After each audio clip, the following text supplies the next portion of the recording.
Here we go. It's live streaming. Okay, good. Yeah, I got into password hell for a minute, so I had to figure it out. Here we go. Okay. It's live streaming. Okay, good. All righty. So, yeah, I got into password hell for a minute, so I had to figure it out. Here we go. Okay. It's live streaming. Okay, good. All righty. So, yeah, I got into password hell for a minute, so I had to figure it out. Here we go. Okay. So Happy to Judy. we're hearing an echo of things you've said. Alrighty, so. Yeah, yeah, password hell for me, so I have to figure it out. Happy to Judy. We're hearing an echo of things you've said. Alrighty, so. Yeah, yeah, password hell for me, so I have to figure it out. We're hearing an echo of things you've said. Alrighty, so. Yeah, yeah, password hell for me, so I have to figure it out. We're hearing an echo.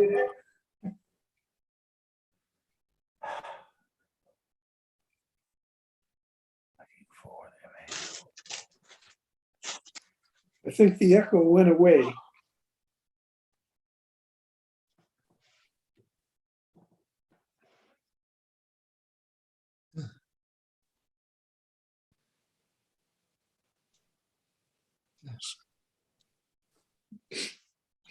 All sound went away.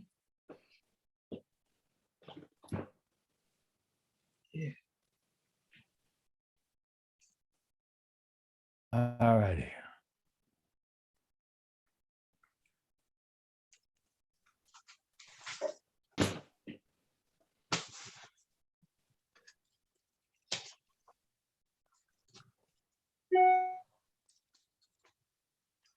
Well, is the sound a little better now?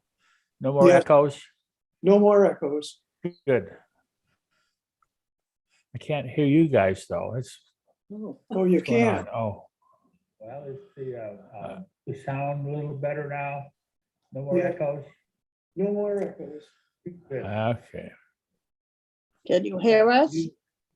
Now I'm getting echoes. you can. Oh. Well, is the sound a little better now? No more echoes? Yeah, right now we're hearing everything repeated. Bob, Okay, we'll try again. Can you hear me? yes, we hear you now. All righty. Yeah, we see when I bring up the YouTube link, it brings up a browser link, and the browser link will start talking to me, talking back to me, and that gets fed back into the live thing, and I have to figure out how to shut that off. Yeah. And anyone else who has the browser going while they're live on YouTube is going to create that same feedback, or it's a feedback, right? Hmm. Anyhow, it's good to see you guys, Good to see and you. it's fun to having our village opened up again. I hope you guys appreciate how much of a difference. I saw such a big difference this week, having to get out of eating in the apartment versus coming back to the dining room and having a chance to see all the people around. Oh, that was so great. I felt that God had patted me on the back and says, "Go have some fun now," and it really, really inspired me. So I felt really good for several days. Of course, it doesn't last forever. Yeah, with the positive cases, it feels like we're dodging bullets. That's Yeah. we're still fighting that. We actually have another 4 cases reported by Radine this week, and I don't know where the cutoff is. If we're going to have, you go one more or two more or whatever, and they says, oh, shut things down again. Yeah, But we're living on the precipitated edge of being able to enjoy our social life and activities and still be protected, and then deal with however this COVID stuff comes in and gets us. And it's kind of sneaky. There's all kinds of medical opinions about how this thing works, and I was trying to get into that last week, and I got totally bogged down. I couldn't explain it, and I start reading the papers that these doctors put out, and there's this study that says this, there's this study that says that, and it might take years of comparison and peer reviews and conferences to resolve why something happens this way and why it happens that way. We won't know.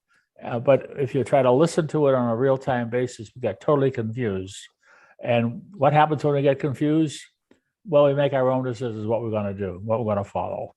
And that's kind of dangerous. So the worst thing is a lot of folks are thinking, well, if I go out and catch the virus on my own and create self-immunity is stronger than vaccine immunity, is and I'll it? be better off. Oh, no. But it's sort of playing like Russian roulette. You might die trying to get better from catching the disease, so you get the immunity.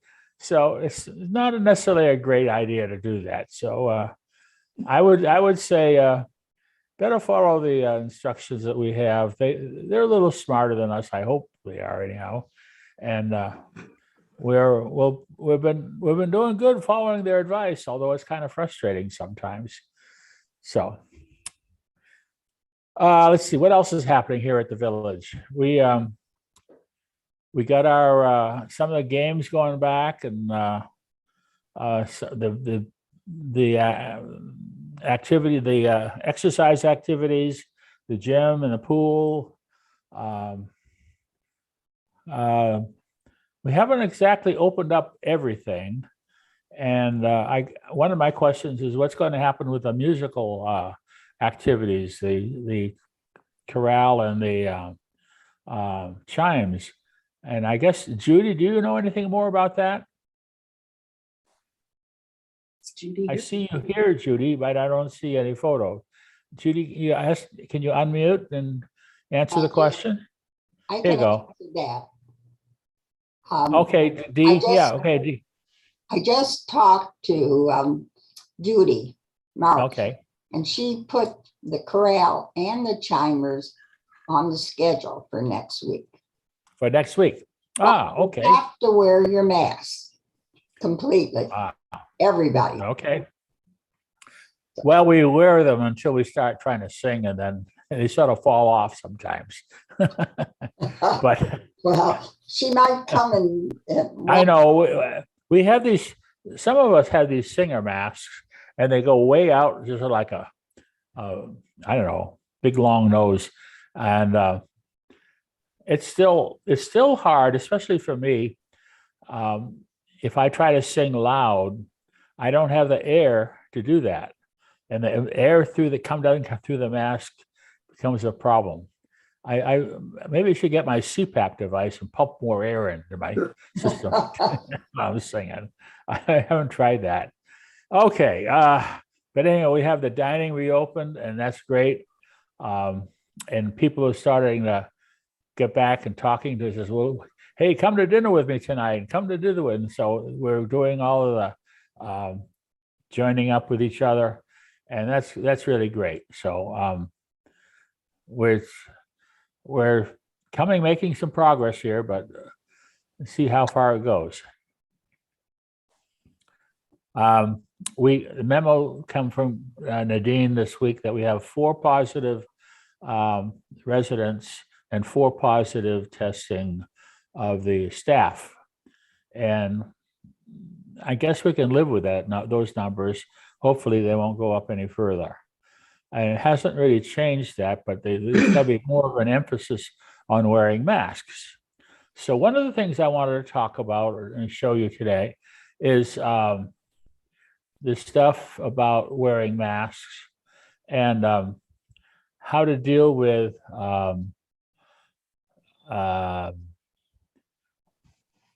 what are counterfeit masks and what are okay masks. Okay, so let's see if I can show you this.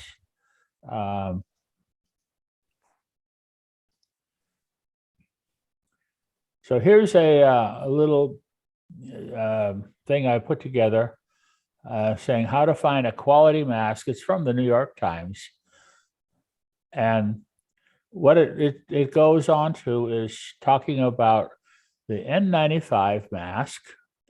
And that N95 is a National Institute, or it's a NOSH. It's regulated by NOSH, division of the CDC. And all N95 masks use head straps, 2 bands that wrap around the head. And if a mask that claims, wait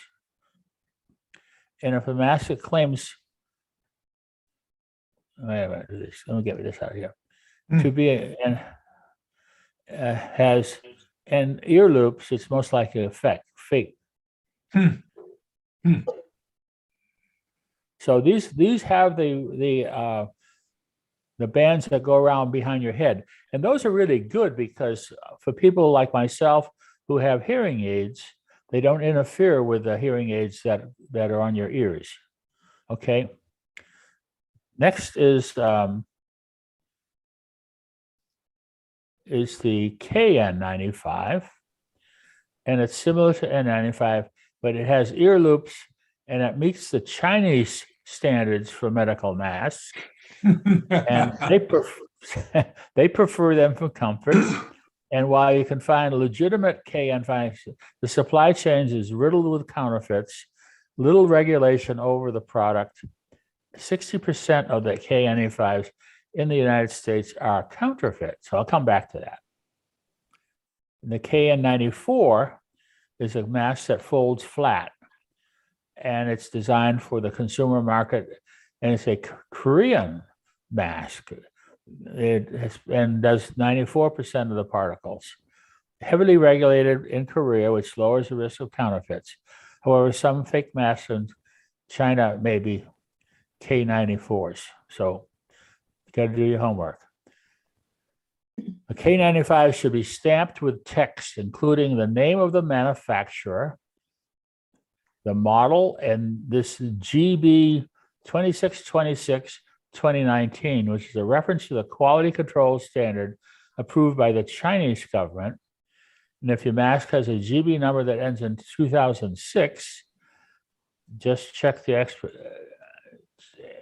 expiration date.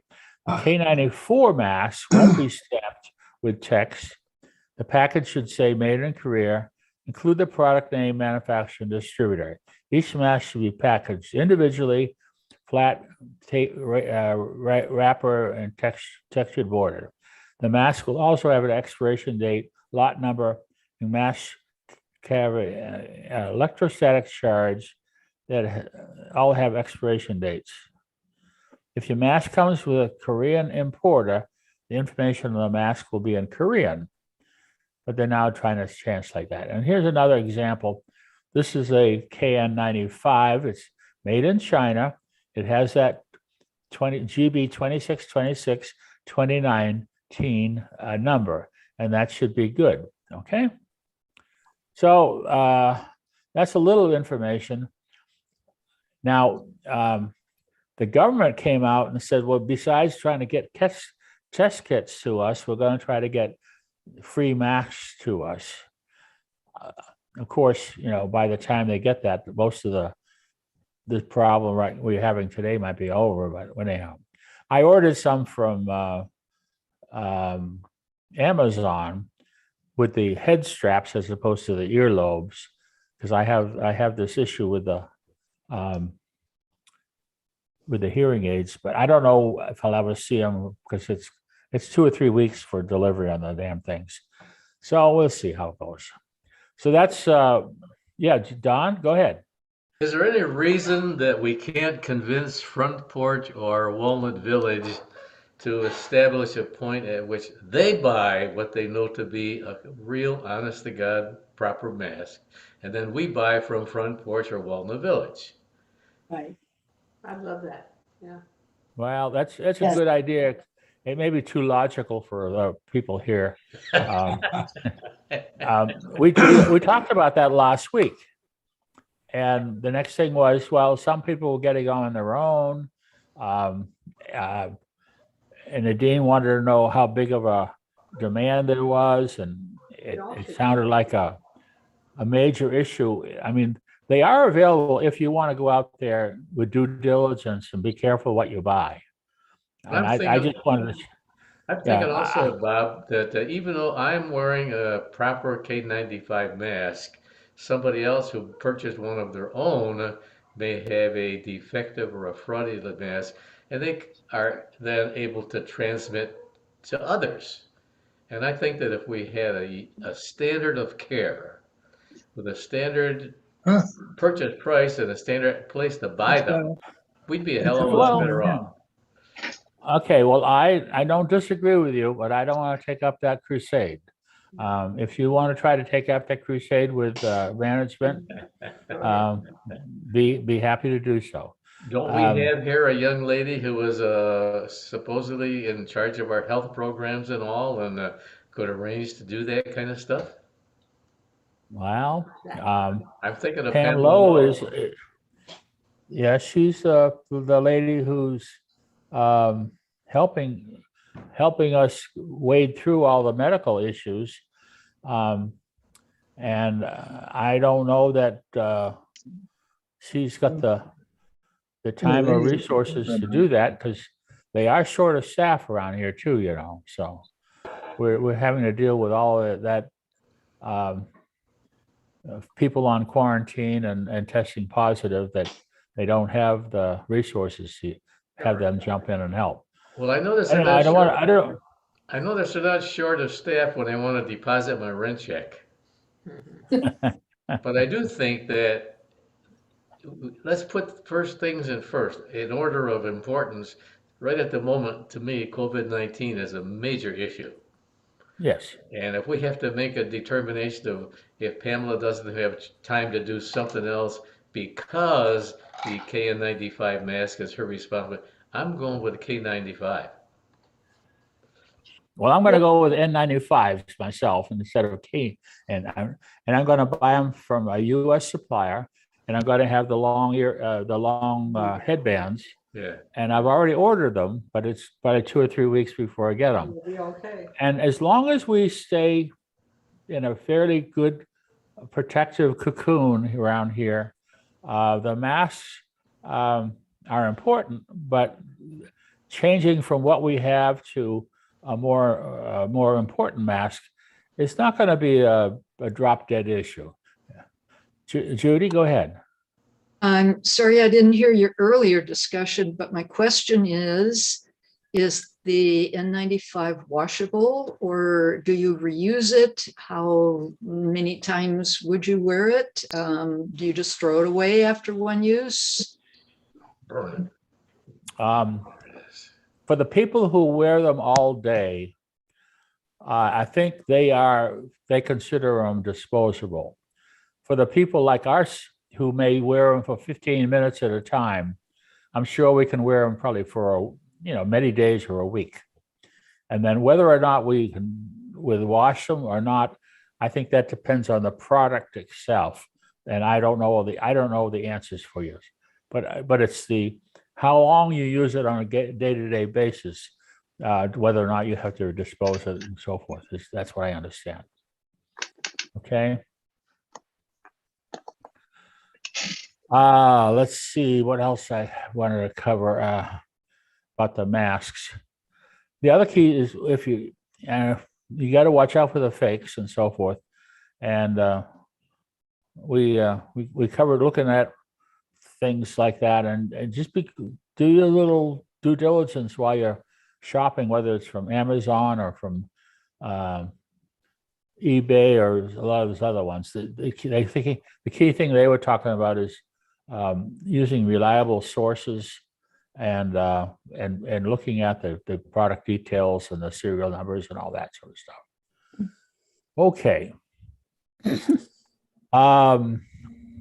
Coming up in a few weeks, we're going to have the Super Bowl.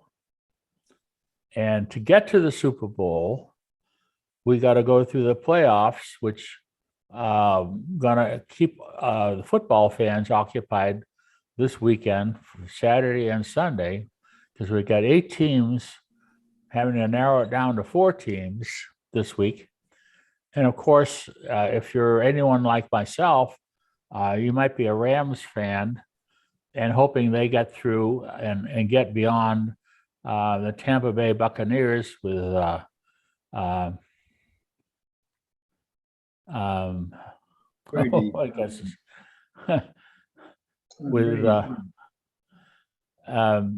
the guy who wins it all the time anyhow. So Tom Brady, yeah. So I was looking at the paper today and they said, well, we have a new situation here. It's called bandwagging. Now, bandwagging is for the people who had, I mean, there are 24 teams eliminated as of this point in time, down to 8 contending for the last 2 slots. And so, if you're still looking, if you lost your team because you were hoping on the Eagles or some other team, it says, I got to go find another team to follow, and so that's called bandwagging.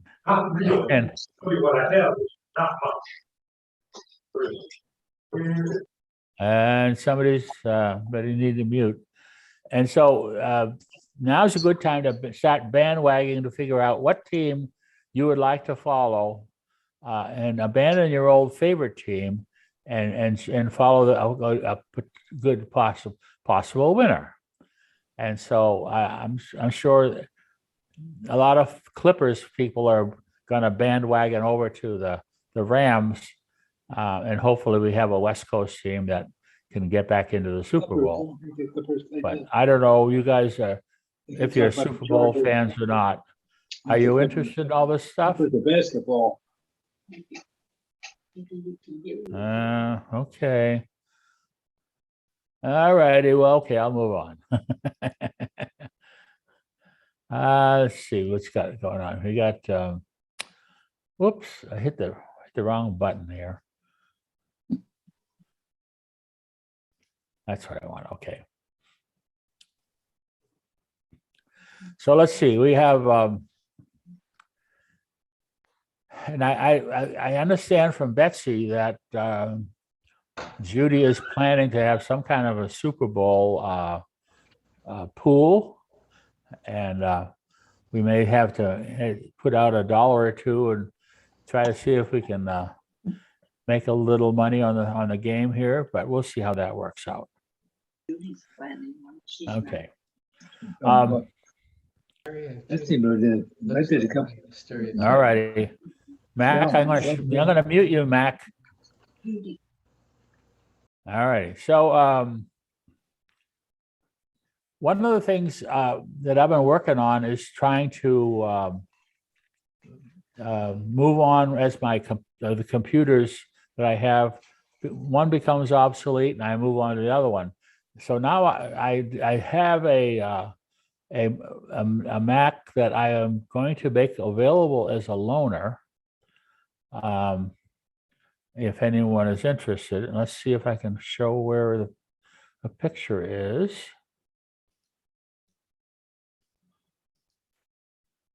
And the picture didn't come through. Let me see how we're going to do this now. The loaner is an iMac, and it's a decent computer to make available. See how I'm going to show this now because it didn't come through my photos. So I want to post this.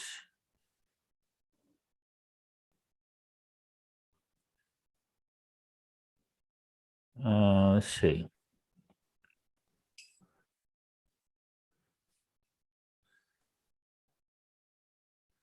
Oh, I know it is.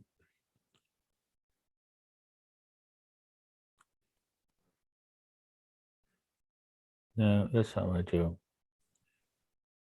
I'm trying to show you the computers, and the photo didn't get added to the my collection here. So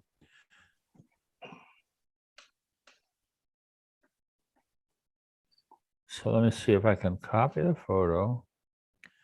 Okay, and I gotta put the photo here.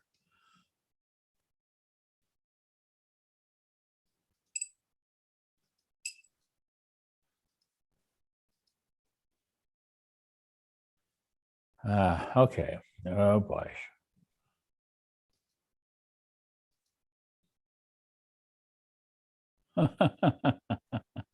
That didn't work. No, skip it. But anyhow, you guys know what an iMac sort of looks like, don't you? It's a desktop computer, and it's all in one situation. And it's an older computer. It's about 10 years old, but it's all set up, so you can use it if you want for a Zoom workstation, for a FaceTime, email kind of situation. But I haven't got all the apps on it. I haven't got all the things on it because I don't want to have to, spend a week to educate you. I want to spend maybe 5 or 10 minutes to show it. And you could have it and borrow it for whatever your period of time is agreeable to use it for, like Zoom calls for meetings and other kinds of things, and we can work out the details. Anyone interested? And it's a Mac, so it's not going to be the same thing as a PC. The user interface is different. So if you are interested, let me know. Give me a call or send me an email. I've got it pretty much so you can just set it up, and plug it in, and use it.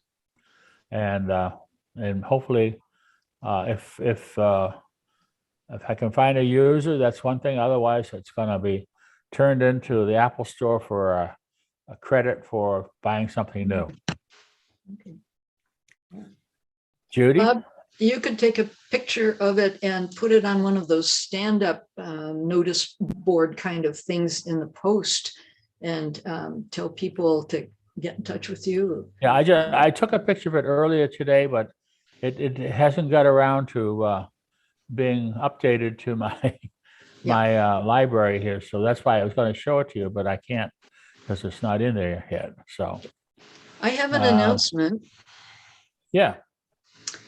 We've been given permission to have the chorale next week, but our director has tested positive. So we will have to wait one more week. And so our first rehearsal, we hope, will be on February 2nd. So pass the word around. I'll have to get the word out to everybody. And that only affects a couple people on this Zoom call. So Bob and Mary Ann. So it's February 2nd then. February 2nd, right? Okay. Yeah, I'm on it here. Judy, can you hear Right. me? I see you. Yes, I hear you. So spread the word, and I'll have to put a notice out, I think, for everyone. Okay.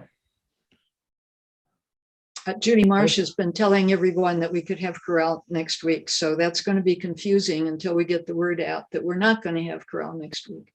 Yeah. But Dee, I That's think you would be able to have chimes. Yeah. That's Groundhog Day. Oh, yeah.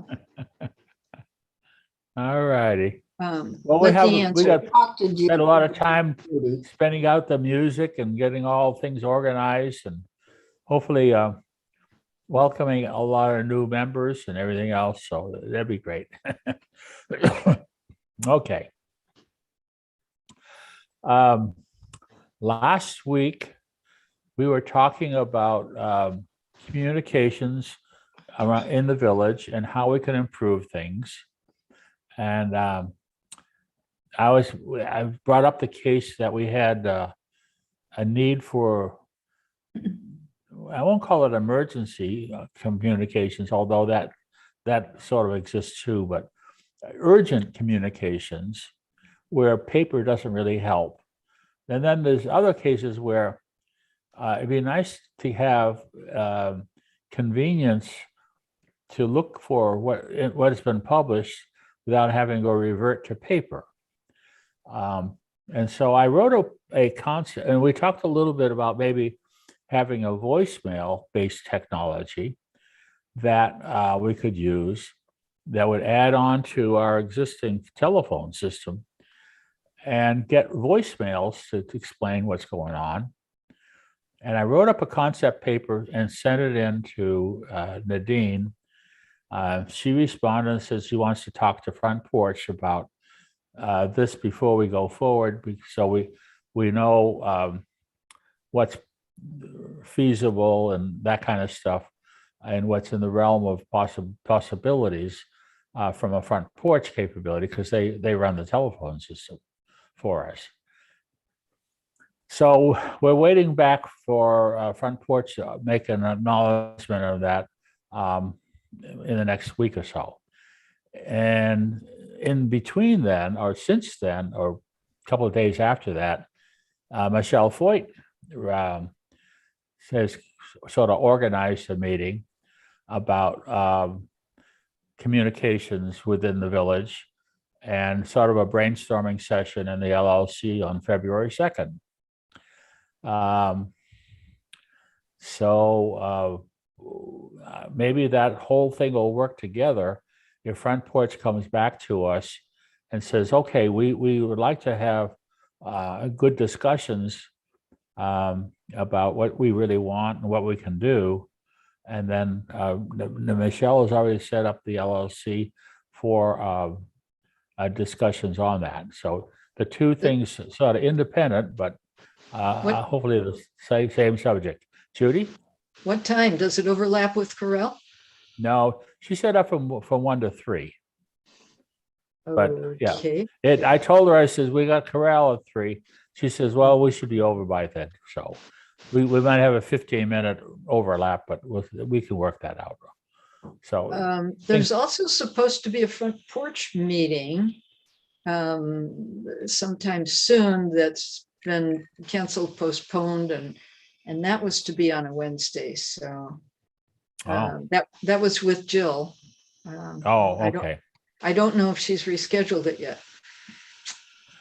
Well, I didn't put a date on my request. I was just trying to show, here's a concept. Does it make sense for the staff? Because it's really it's a tool for the staff to use to communicate with us. And then we would interface with that tool. So I wanted to make sure the staff was in agreement with that would be an approach. And basically, it's a telephone answering system, much like if you called into a doctor's office and you punched in, it says, punch in 1 if you want to do this, and punch in 2 if you want to do that. So we would punch in 1 if you want to hear the announcements, punch in 2 if you want to hear some schedules, punch in 3 for, that kind of stuff. And hear the latest things. But it'd be up to the staff to keep the messages in those queues up to date, so that when we went there, we'd listen to what's going on this subject, that, and whatever, so forth. And it would sort of augment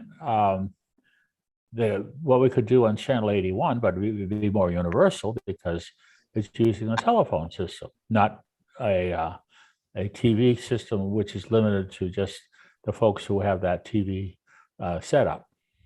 And it wouldn't require internet because it's just telephone based. So that's sort of what I said. Well, let's look into this as a concept and see if that makes everybody happy. And that's where we are right now with that. There's a concept that we need to see if they're on agreement with, and then we can go into more detail. Jan, go ahead. Yes, I think Michelle is trying to be helpful in channeling this meeting through the library. And so I would encourage everybody to support this meeting that she has set up. Yes, yes. But I think the meeting was spawned from the same discussion that we had last week. I believe So I don't know if it's going to go in different directions. I hope it's sort of going in the same direction. And we'll see how that works out.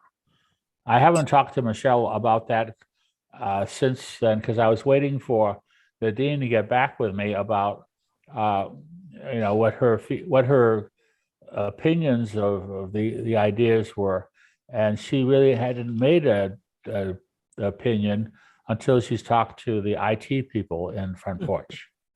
So, but I agree with we're all trying to help each other improve our communications, reduce the dependency of paper going from one place to the other, and so forth.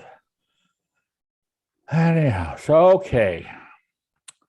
So, George, you're muted, George. Unmute yourself.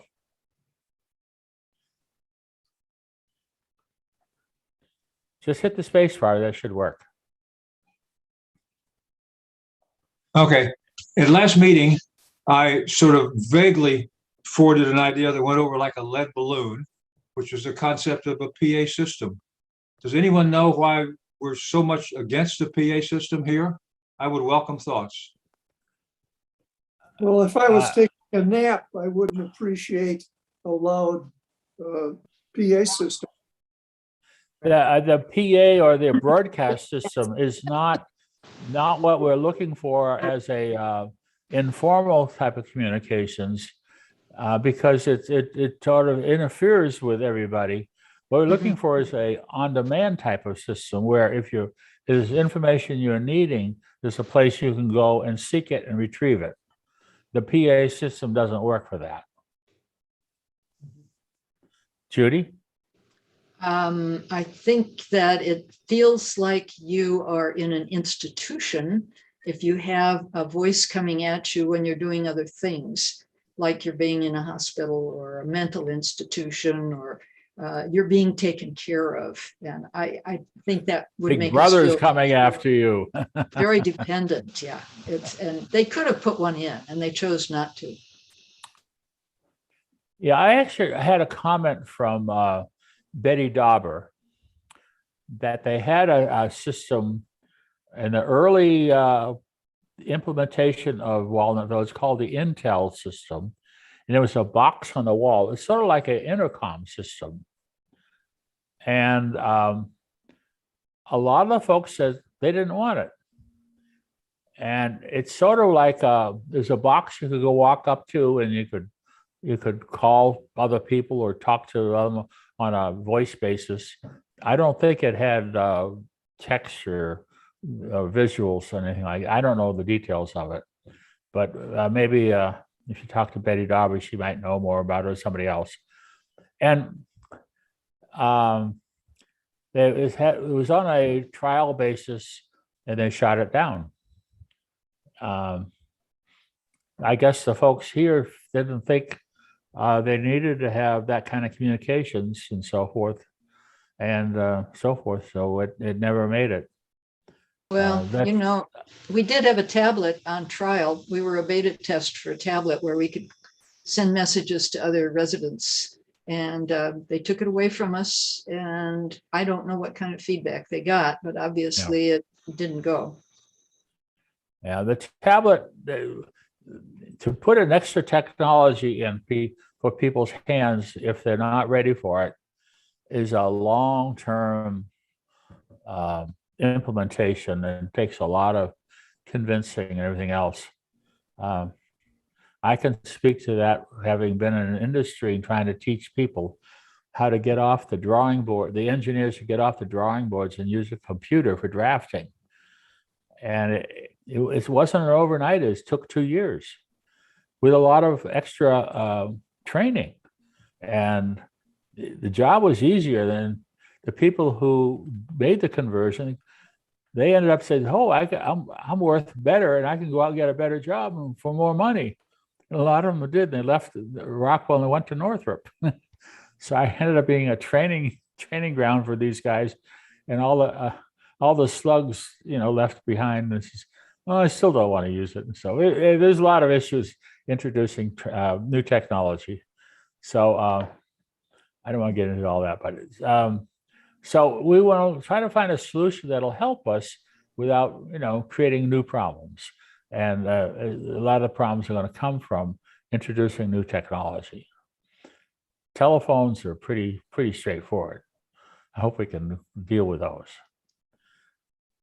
All righty. Any more on that? Otherwise I'm gonna move on and I want to talk about one of the things I wanted to get to, which was the old television shows, the old TV comedies, and I don't know if you guys have kept up with them, but there were so many wonderful shows way back when that I don't know, maybe some of you forget them, and some of them are still around. And so I want to talk about, half a dozen or maybe more, and see if you guys still can remember it or associate with them. We could talk about them. And then I'll go and link over to the IMDb database and show you, if you're interested in them, where they still are, if they're still being live and published and available. So let's try this. I better do the desktop. Okay, let's do it this way. So here's the top 10 communities. Top 10. Well, there's actually more of them. There's over 5,000 shows from the 50s to the 70s. You get down to comedies, there's about 300 or 400, and I want to try to narrow them down. I want to cover 300 or 400. So the top comedy, of course, was I Love Lucy. And that ran for the 1950. Back up. 1951 through 57, and then there were all kinds of spin-offs, and they rejuvenated it, trying to make use of the same stuff over and over again and everything else. Highly rated. This is the IMDb rating. It's the 8.4. Anything above 7 is very well received based upon the IMDb community. IMDb stands for the International Movie Database, and it's a website that does all kinds of stuff, and we'll show you a little more. And it got a lot of votes. Oops, where am I going? And of course, Lucy was the wife of a band leader, constantly trying to become a star in spite of not having any talent. She gets into a pickle all the time with her best friend, Vivian, and then Will Frawley sort of tries to moderate the stuff, and Desi Arnaz is her husband. There's a new movie out on Amazon called what is it called? It's the it has to do with the show, and it's talking about a day or a week of preparing for the Lucy show. And I watched it last night, and I was not very happy with it. It was not a feel-good type show. There was a lot of ugly parts to it. So I don't know if you guys really want to get into that kind of thing. But the show, the Lucy show was, let me see, I'm gonna have to get out of here to go back to the other thing. This is not gonna work the way I thought it was gonna work. Let's see, so I go back over here, I try to get into Bookmarks.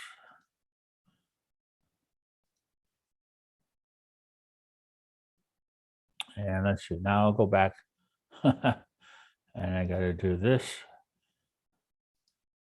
This is gonna be too complex to do. So this is the IMDb database. And you go into the I Love Lucy part of it. And you'll see that it has describes the show, the trailers that you can actually see on the right kind of thing. And where you can see it, because it's actually on Prime. And if you go here, you can see that you can also see it on Hulu, Paramount Plus, and you can buy different DVDs from Amazon and so forth. I don't know if you're familiar with IMDb, but it's a great resource for finding out what's going on. So you can look at the different photos, and of course the most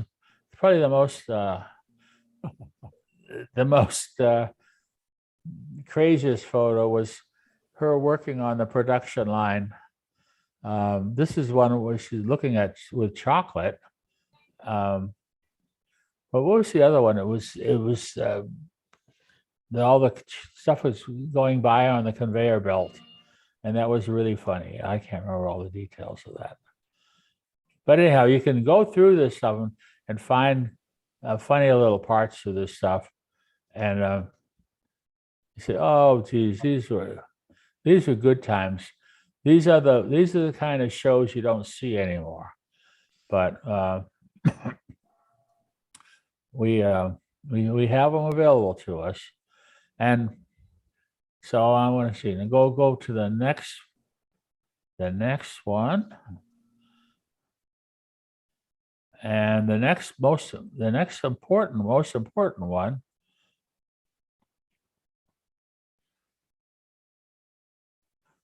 Let's see. Oops. My applications are not agreeing with each other here.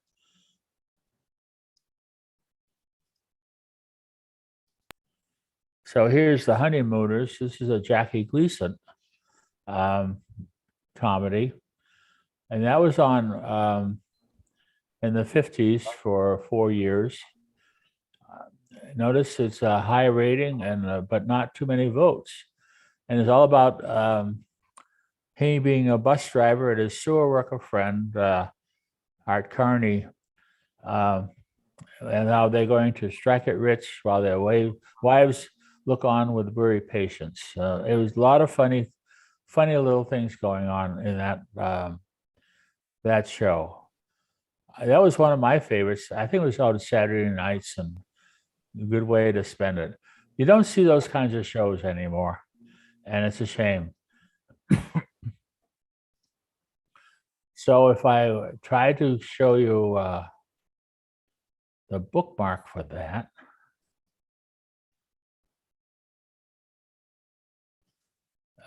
here we go. And let's see if I can.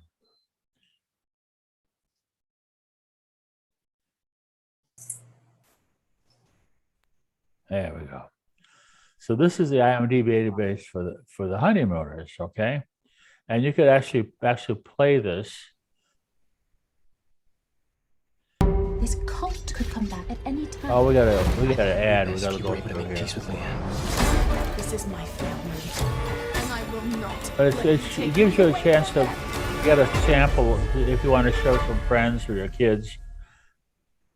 There's millions of people out there looking at the television and listening to every single word we say. CBS Home Entertainment is now letting you listen to every single word of The Honeymooners for the first time ever on Blu-ray. The classic 39 episodes in one comprehensive collection. Because I have enough confidence in me for the both of us. You've got enough everything in you for the both of us. But that's not the only honeymoon you'll experience. This set is loaded with many hours of special features, including The Adoption from Jackie Gleason's American Scene magazine. How sweet it is! We are going to It do is, a yeah. musical comedy version of The Honeymooners. The 50th anniversary special. The thing happened at the end of that sketch that wasn't planned. I pushed him or something into a flat side of scenery, and the whole scenery fell down, but the cameras kept rolling. It was in the show. Plus the 35th anniversary special hosted by Audrey Meadows. Working with Jackie was one of the happiest times of my life. Jackie Gleason's 60 Minutes interview and outtakes. It was work up until the lights went on, the show began. Then it was fun. And rare sponsor material from when The Honeymooners was originally broadcast. Folks, you'll have yourself a riot. A regular riot driving a 56 Buick. Experience these classic 39 episodes in high definition like you've never seen before. Bang zoom! The Honeymooners Classic 39 episodes. Own them all on glorious Blu-ray. I'm waiting for 3D television. Yeah, good old honeymooners. Okay. Well, I'm going to lose time here if I keep on doing this, so I'm going to move on and I try to come up with other things. Now, of course, in trying to keep my friend Joseph Lefevre happy with things going down in the LA ports, we have all kinds of news on the port congestion.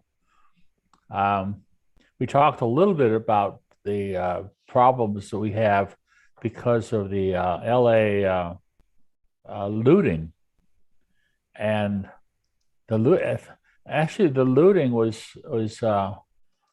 on television a few minutes ago before I came on here. It's such a big problem. Well, let's see if I can find. I had a clip on that. I'll show you. What happened? Well, I don't know if I can find it now. The looting has become such a problem that the police don't know how to deal with it. They're basically these cargo containers are sitting around on the tracks, just waiting for people to come and steal from them. And so, as a result, they are losing all kinds of property from them. And let's see what happened.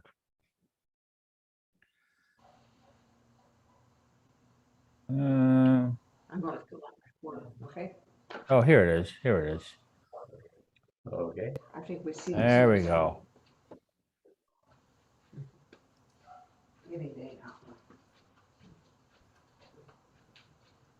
If you haven't seen this, it's a very ugly situation.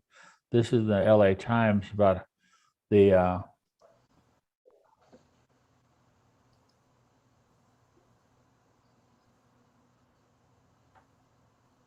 play that. Come on.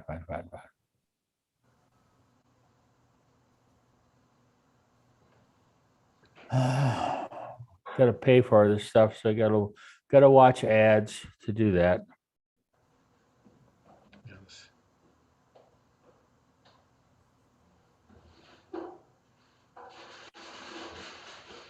All righty. We need to arrest and hold people accountable that are part of these organized efforts. 280 people have been arrested. Should be more that have been arrested. 280 have been arrested, and they need to be held to account. And we need to go after these fencing operations.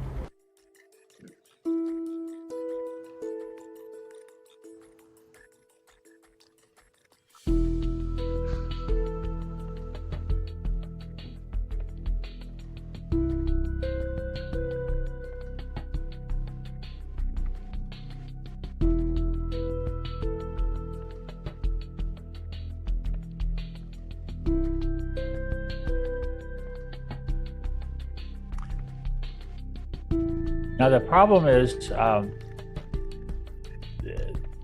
the station. I mean, the trains can't move because the places they want to go to are congested, just like the ports of Los Angeles are congested.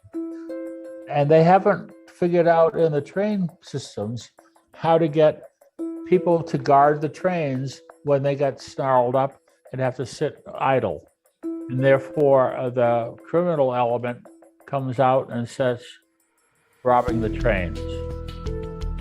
And it's a situation that it's one thing to say. A lot of this stuff ends up on platforms you shop on.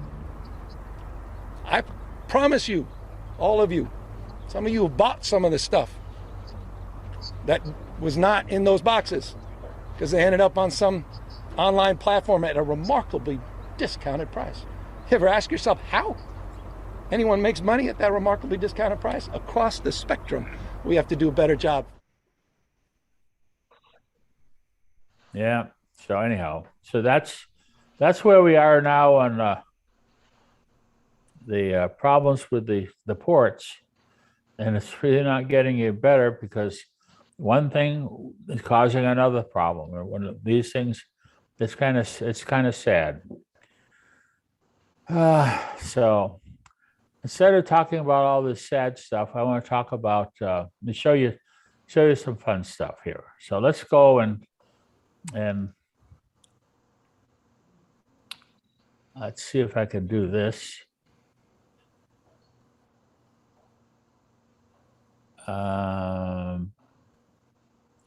Okay, so we do here, and I'll share this. So we'll share some fun stuff. Here we go.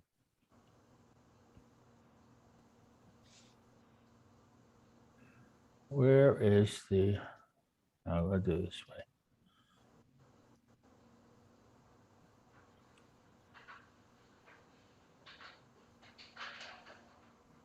Oop.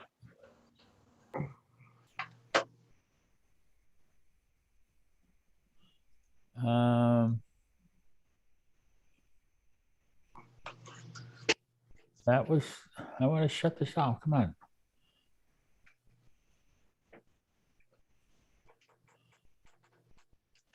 Oh gosh.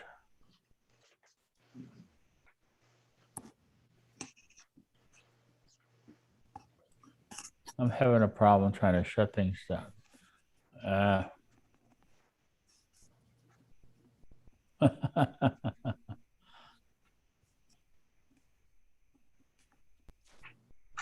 All right, let me stop this and try again. I got stuck in the PowerPoint thing, and I couldn't get out of that. So let me go here and try to show you this.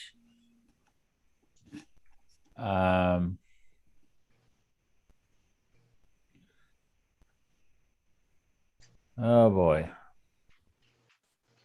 Oh, here it is. That's what I'll show you. So here's some funny little signs and cartoons that you can enjoy. So here's a garage sale sign saying, here you go, buy the crap you need, and give you an address. Here's the one talking about lady who found boots at her work site, so she decided to give her boss a heart attack by embedding them into the asphalt they were laying. And it's kind of cute. And there's no such thing as a grouchy old person. The truth is, once you get old, you stop being polite and start being honest. I don't know if they agree with that. I hate it when I see an old person that realizes when we went to high school together. And here's one. I love animals. I work with animals. Oh, nice. You a veteran? No, I'm a butcher. Now, you have to think about this one. You see a motorcycle, and you see these cars, and then there's a broom. So, and I don't think it's from the janitor. I think it's from a witch. Struggling for your wife's attention? Just sit down and look comfortable. She says, I keep pushing her buttons, If that were true, I would have found the mute button by now. I don't know if you have a mute button. I don't know why. But anyhow, if stupid could fly, you'd be a jet. It's not my age, but that bothers me is the side effects.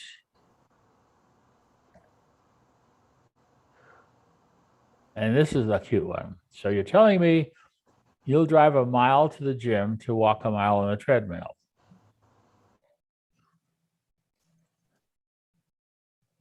I've come to the conclusion I'm a reasonable, intelligent person who does mildly stupid things on a semi-regular basis.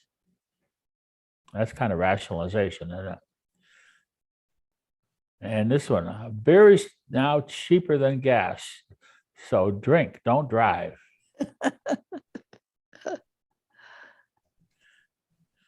Here's Barbie at 85. And his dog, single, married, and divorced. It has something to do with the weight and health, I think. Not adding to this year to my age, I didn't use it. That's, I think, all COVID people say. And here's a little boy says, damn tacos. I don't think tacos are the responsibility for that. What do I say? I'm going to quit my job, travel the world until I run out of money.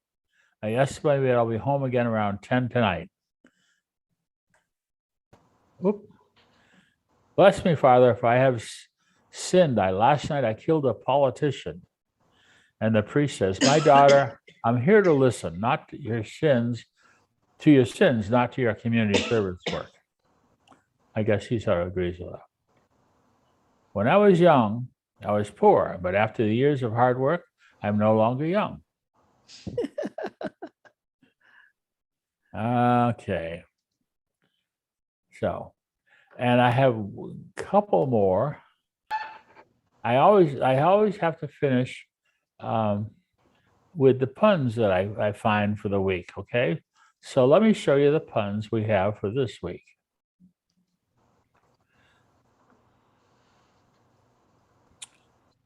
Oop, I can't show you the answer here. So what do you call a handsome runner? Well, of course, you saw that one. Dashing. Okay, let's see.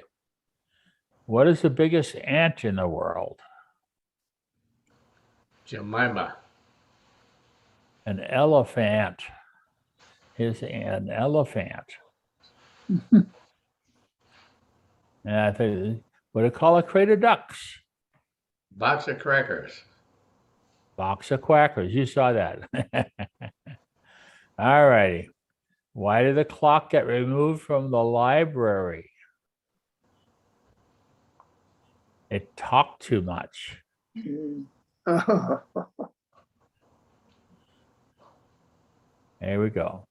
Why does Santa call his wife at tax time? Now think about this. Dependent. A dependent clause. Oh, yeah. As opposed to independent, whatever, English people.